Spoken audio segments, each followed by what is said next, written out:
Hey guys, welcome back to another video here on Toned In Entertainment, where we love pop culture. Today, it's time for some more comic book reviews as I take a look at DC Future State week number 3 comic book releases. And this week, guys, we've got 6 issues to cover, and I'm going to be reviewing all 6 issues here in one video. Now, I have to tell you guys, there's actually a lot of fun to be had here in week number 3 for the most part, because there is one issue that, guys, it's completely broken, and if I could, I would have taken it back to my comic book store and demanded a refund. But let's not dwell on the bad comic that's in this week's issues. Let's get on with something fun, and that's going to be Nightwing issue number 1.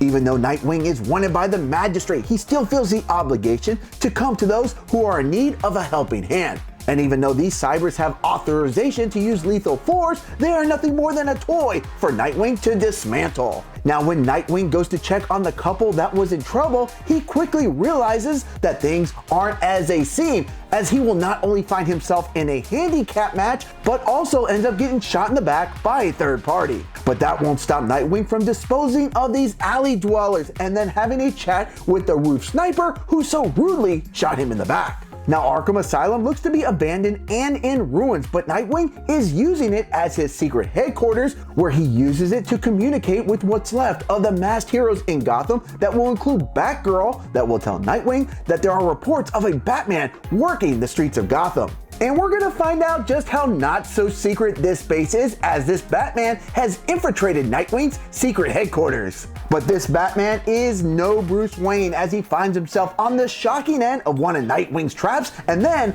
all tied up. Batman tells Nightwing that he is here because of a case he is working on of Sarah Dow, a young girl that was specifically sought out and taken by the magistrate. Batman is going to plead with Nightwing to let him be part of the resistance, but before he can give Batman an answer, the alarm starts sounding as they have intruders. Now, Nightwing is not surprised by this, because earlier when he was shot, he figured it had to be some type of tracking device that they shot him with.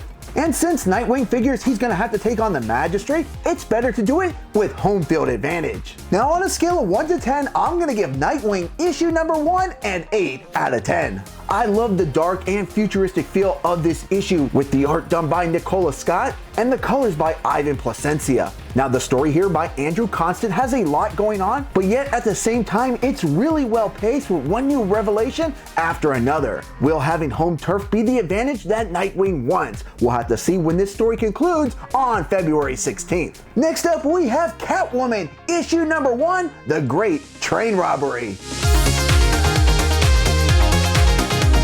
Catwoman is one of those issues that I feel like, from the opening page to the shocking conclusion, it's over in a blink of an eye. This issue was an absolute adrenaline-filled rush, as Selena Kyle is up against the clock to rescue prisoners on this train. And what normally might look like a mismatch with Catwoman having to take on a horde of guards, she will get some assistance in her battle along the way. Now, while there are plenty of people held captive on this train, there are areas where valued targets are being kept. The first one is in Coach 12, where Catwoman comes to the rescue of Onomatopoeia. And let's just say, when his restraints are loosened, the guards will be in for a major butt kicking. Now, the other high-risk passenger is left with only one guard left to watch over him, while Catwoman is causing chaos on the other side. Now, there's a woman on this train named Miss Canonorous, who's essentially in charge of reporting her findings back to Peacekeeper number 1. But it might be Peacekeeper number 1 who will get a report about Miss Canonorous, as she decides she's going to stab the one inept guard that stands in her way. And with that, she removes her disguise, and it's revealed that it's Talia al Ghul who has come to the rescue, then none other than Bruce Wayne, who is still alive. Now, on a scale of 1 to 10, I'm giving Catwoman issue number 1 a 9 out of 10. The story here in The Great Train Robbery is fast-paced and quite the wild ride. I'm definitely digging this Catwoman, as she's taking on more of a vigilante role, as she has no problem doing some bad things to even worse people who deserve it. And while I love the story, I have to talk about the artwork here, done by Otto Schmidt, and the colors by Liam Sharp. The way they told the story of a great train robbery during a snowstorm in Gotham is outstanding, and I'm all on board for the conclusion of this story when Catwoman issue number 2 releases on February 16th. Next up, we have an $8 comic, because it does contain 3 stories with the next Batman issue 2. The The story here by John Ridley really has us posing the question, is Tim Fox really the man who should be donning the cape and the cowl? Is it really his destiny? Because nothing really seems to go in his favor, or is it that the magistrate is that much better? In addition to the magistrate, he will still have to deal with some low-level street thugs who he has seen just beat a guy into the end of his existence. However, a guy in a giant bat costume doesn't have them shaking in their boots. But after a brief altercation, Batman does get the upper hand and they surrender. And that's when we find out that these two aren't just some common thugs, but they are vigilantes in their own rights, as they believe the man they left for dead was a man that groomed their daughter online and ultimately killed her, and they were taking justice into their own hands. Now this will lead Batman to have a moral dilemma if the actions of these parents justifies the means. However, these questions will have to be answered in issue number 3 of the next Batman when it's released on February 2nd, as they are confronted by the Magistrate. The second story in this issue is going to be called Batgirls. Now, trust issues will be the theme, as this story takes place inside the Magistrate Detention Facility, where Cassandra Cain has been brought to the Slammer, and her cellmate will be none other than another Batgirl, Stephanie Brown, who Cassandra, let's just say, has a bone to pick with her. But it will be after an all-out brawl between the two that Stephanie will convey to Cassandra that she was doing an undercover job, and the only way for her to complete her mission is that if everybody believed she was a traitor. And these two ladies believe that the Bat is still alive, and their plan is to create a huge diversion to make a rescue attempt. Now, Stephanie and Cassandra are both partially right. The Bat is still alive, just that it's Batgirl Barbara Gordon, and they better act fast, as she looks like she's in immediate need of rescuing. And the third and final story in this issue is called Gotham City Sirens, Ladies Night Out. Now, I feel if they're going to put these side stories in these issues, either number one, they need to make sense, or at least be entertaining. And I think Gotham City Sirens does both of these, as we follow Catwoman, Poison Ivy, and Dee Dee as they wreak havoc in Gotham City in a timeline set several years in the future. There's some backstory as to how and why this trio even came to be, and there's definitely some fun and humorous moments as these ladies attend a safer haven for people who wear masks and other superpowers can go, not only to feel safe, but also have a good time. The only thing they have to do really is check their powers and their rivalries at the door. But unfortunately for everything in Gotham, there seems to be no fun allowed, and we're gonna have to wait to see how many lives Selina has left when this issue concludes in issue number 4 of the next Batman, set to be released on February 16th. Now, on a scale of 1 to 10, I'm gonna give the next Batman issue number 2 an 8.5 out of 10. With 3 unique stories, I found all of them fun and enjoyable in their own ways. Next up, we have Shazam, issue number 1 in The Last Temptation of William Batson.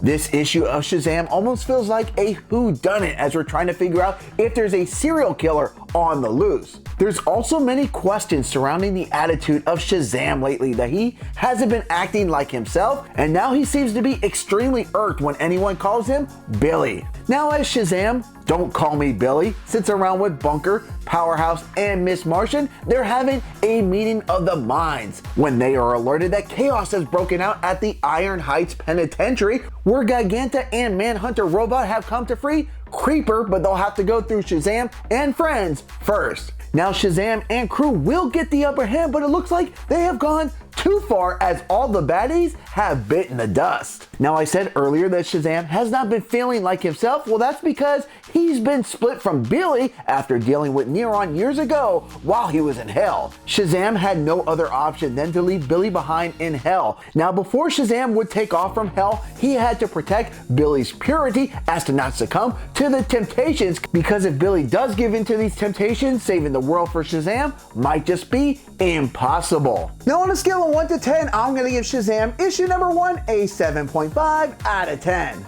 Shazam feels like he's being used as a pawn in a much bigger picture. He's ruthless, and yet he's on his own mission. Will Shazam continue to suffer from this new split personality? Well, I'm excited to see how this all concludes on February 16th in Shazam issue 2, Devil's Due. Next up, we have another $8 comic, and this one has 4 stories in it, and that's going to be Superman Worlds of War issue 1. as we are welcomed to Smallville, which has become a tourist attraction where vendors sell all kinds of tacky merchandise. We follow the journey of a young woman named Sadie who has come to this area where she comes across a group of people who not only are reminiscent about the good old days when Superman would protect their skies, but they also tell their own unique stories on how Superman played an important role in their lives. But as these superfans tell their story under the stars, they all begin to speculate on how Superman is probably dead, and maybe how it all happened, and then the conspiracies about what might happen to them since Superman isn't there to protect them anymore. Sadie ends up getting fed up with all the nonsense she believes these people are spewing and decides to take off. Now, before she can make her exit, one of these guys asks her to tell them how Superman saved her. She replies that it wasn't Superman, but it was Clark Kent who did. And now we're gonna get what we came for, and that's Superman trapped on this world of war, where Superman is now doing his best Russell Crowe impersonation as he's now pitted in an arena wielding a sword and a shield and is forced to play gladiator for Darkseid's amusement. Now guys, I can tell you honestly, after spending $8 on this issue, I'm extremely disappointed. Even the main story is pretty lackluster, and now we've got 3 main stories, and guys, it continues just to go downhill from here. Story 2 is called Time and Effect, featuring Mr. Miracle. It's tedious, it's boring, enough said. Story 3 features Midnighter, and while there was an interesting tidbit about a company that's developing an isotope that's supposed to be similar to kryptonite, well, that's all you're really gonna get in entertainment value here. The 4th and final story in this issue will feature Black Racer in chapter 1 of Do Not Go Gentle. Now the positive, the art by Siam Ohm and the colors by Hi-Fi are really vibrant and colorful. Now while reading this story, I just felt like I was bogged down as I try to make a justification as to why this story is here in a comic I bought for Superman Worlds of War, and guys, I just couldn't. Now on a scale of 1 to 10, I'm giving Superman Worlds of War issue number 1 a 2 out of 10. I was extremely disappointed with this issue. Look at this cover. I came for this. I got 4 pages of this and 60 pages of other stuff I could care less about. Guys, this is complete false advertisement. If you're thinking about picking up this issue, skip it. Now, had this just been a single issue without the 3 other backup stories, my rating would have still been a low, like a 4 out of 10. But when I'm charged $8 and I feel like I bought something full of false advertisement, there's no way I can recommend this issue to anyone. Okay, now that we got that terrible issue out of the way, we have to end on a good note here on Toned In Entertainment, and we're gonna take a look at Immortal WonderWoman issue number 1. Now this is a $6 comic, but it does come with 2 full stories. The first story will center around Wonder Woman, Diana Prince, and it's set in the distant future. So distant that all that's really left are a dying Swamp Thing, Wonder Woman, and a handful of her Amazon warrior friends. Well, that is until Darkseid decides he's gonna crash the party. There's also a reveal that Clark Kent is still alive, but with him looking more like Santa Claus than Superman, and his days look numbered. The story here is written by Becky Cloonan and Michael V. Conrad, and they tell a fun story that has many layers to it, starting with Diana talking to the ghost of Batman, to Darkseid's reasoning to jet set off from Apocalypse, to Wonder Woman and her Amazon tribe deciding that if they have to fight, they should lay it all out on the line, to the revelation that Wonder Woman just might be the last hero standing when it's all said and done. Now the second story in this issue is going to focus on Wonder Woman Nubia. Now Nubia is going to have to stop a robbery in progress being committed by Grail. But this is no ordinary jewelry heist, as Grail is after an artifact that is capable of opening mystic doors, magic vessels, hidden portals, interdimensional gateways between planes of existence. Essentially, this thing is capable of ripping a hole in time and space. After having a conversation with her Aunt Nancy, Nubia finds out that her aunt knows quite a bit about these artifacts and that 8 out of the 9 have been seized, but not to fret, the last remaining one is so hidden, no one will ever find it. Now it seems like Aunt Nancy either didn't do a good enough job hiding it, or as my spider sense is telling me, she's not letting on all she knows, as at the end of this issue, Nubia is sucked into some type of portal. Now on a scale of 1 to 10, I'm gonna give Immortal Wonder Woman issue number 1 an 8 out of 10. I thought both of these stories were fun and intriguing, and I actually ended up enjoying the one with Nubia slightly more. And while the stories were both good, the artwork in both were exceptional, especially in the first story done by Jen Bartel. Alright guys, well that's gonna wrap up week number 3 of my coverage for DC Comics Future State series. Now what comic was your favorite this week? Mine was definitely Catwoman. And which one was your least favorite? Mine was obviously Superman, and hopefully it wasn't your least favorite because hopefully you didn't go out and spend money on it. Alright guys, I will be covering week number 4 of DC's Future State Comics, so guys make sure you subscribe here to Toned In Entertainment for future videos. Subscribe to the channel. Do it. Go now. Do it now.